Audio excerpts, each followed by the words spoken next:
So, high functioning autism. What is high functioning autism? What do you want to know about it, right? I'm going to talk about the whole thing. Let's get into it right now. Guys, what's going on? Welcome back to the Aspie world. My name is Dan. I have autism and ADHD, OCD and dyslexia. What is high functioning autism? Something really interesting because nobody uses this term correctly. I don't think anyway. And that's what's really interesting about it. Not only that, guys, if you want to download my free Autism Life Hacks PDF book, you can do it at autismtips.net. The link will be in the description down below. And that's groovy. Okay, so high functioning autism. Okay, so let's just put everything out there right now. First thing we need to talk about. We don't use the term high functioning autism anymore. Why? There's a whole issue to it. I'm going to get into it, but we don't use that anymore. We use support needs. High functioning autism technically was a phrase that was given to people who were on the autism spectrum who could navigate, executive function. They could hold down a job. They could communicate verbally and have relationships that were kind of similar to neurotypical people or non-autistic individuals. And so the functioning level of a person was based on their ability to urge themselves towards what's called normal life, right? That's typically how it was. And so people started using terms like high functioning autism and low functioning autism. The only problem we have with this is when you start using function labels to identify somebody's ability, then you also then identify other people as being less of a person because they have low ability. And I know it's technically right. If somebody can't tie their shoelaces or go to the bathroom on their own, they have a lower ability than someone who can. I get it. So you have a low function ability and a high function ability. But what happens is when you have an autism spectrum and you have all these different types of people, and by the way, guys, if you're enjoying this type of information and you want to learn more, remember to hit the subscribe button down below by hitting that notification bell to stay on track with everything I do. If you're a person who's on the autism spectrum and you maybe are non-verbal, but you feel just as connected as any other autistic individual, and someone calls you low functioning versus Elon Musk, right, for instance, then you're going to feel like that was derogative, right, or it has some kind of negative impact. And so about 5 to 6 years ago, labeling was just kind of eradicated from the autism lexicon because people felt like it's super left out. And I understand. I really do. And it's kind of like it's a progression or an evolution of what it is. So we'll go into, I'm just telling you the background of why we don't use that term anymore, but I'll go into what it means. So people still think that high functioning autism is a label that people use, and maybe some people do, unbeknown to them, and they're probably searching for it as well, kind of how you've come across this video. So if you're here because you search for the term high functioning autism, give this video a thumbs up. There's nothing wrong with that. That's just what you've heard and what you're used to, but this is why these videos are important, right? And so high functional autism really used to relate to the people who had the diagnosis of Asperger syndrome. Now, Hans Asperger was an Austrian physician and psychiatrist who was head of a clinic. He did a shed ton of research on autism. He actually advocated for disability rights for autistic individuals and had a difficult time during the Nazi-occupied Vienna. I did a whole video on this and why people have some hatred towards Hans Asperger, even though I don't think it's justified. But I'll leave a link to that video down in the description down below. But in terms of Hans Asperger, he did all of this kind of research and some of the biggest papers published in 1942 all about autism and the study of it. But he was categorizing certain individuals who were all having similar issues, but they were able to kind of integrate into society on a typical sense, right? They were able to kind of just typically get a job and maybe seem a bit odd, a bit quirky, but they still were able to integrate into society with a little bit of help.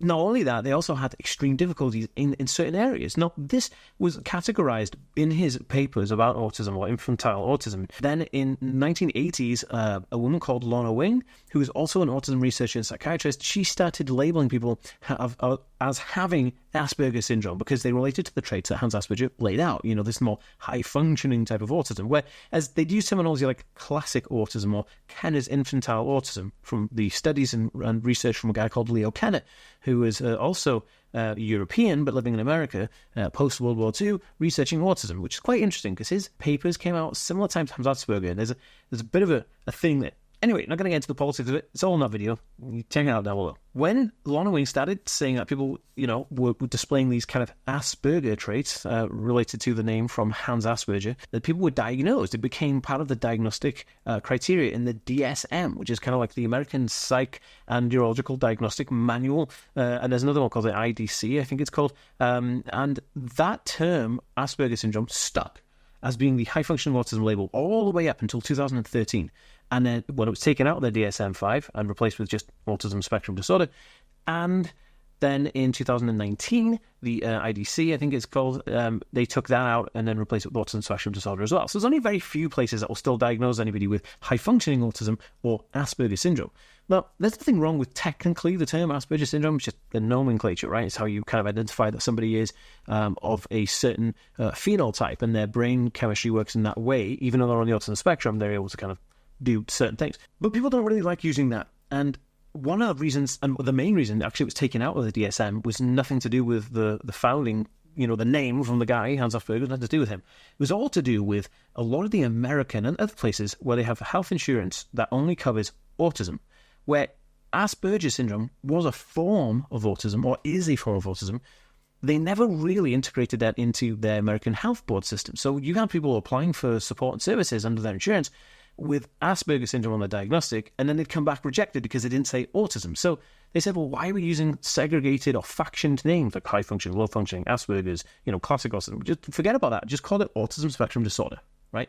Which I think is going to evolve again into autism spectrum condition, because again, the word disorder is kind of negative. I have no problem. I don't think there's an issue with that, because I think it gladly describes some of the issues. And having autism spectrum disorder as an umbrella term, then they introduced levels. There was like level 1, 2, and 3 autism, right? And so that was really interesting.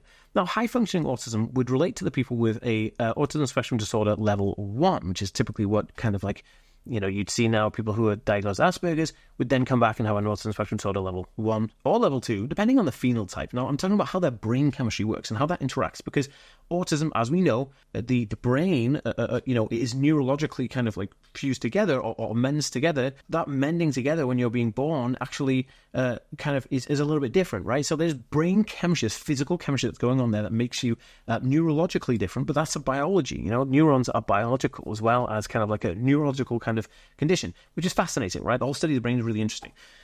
So depending on those types, that's how they kind of labeled you high functioning, low functioning, or whatever.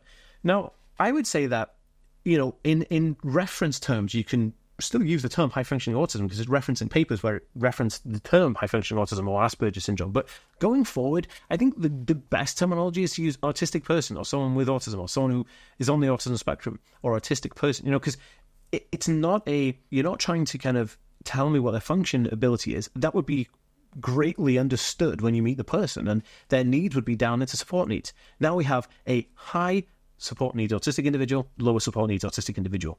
Those things are quite interesting because it gives you everything you need to know in a more concise manner. Now, guys, I want to know what you're logically, what do you know about high functioning autism in the term before this video? Drop in a comment down below. I read and respond to every single one, guys. If you liked the video, please give it a thumbs up, support this channel, and I will see you in the next one, guys. Peace.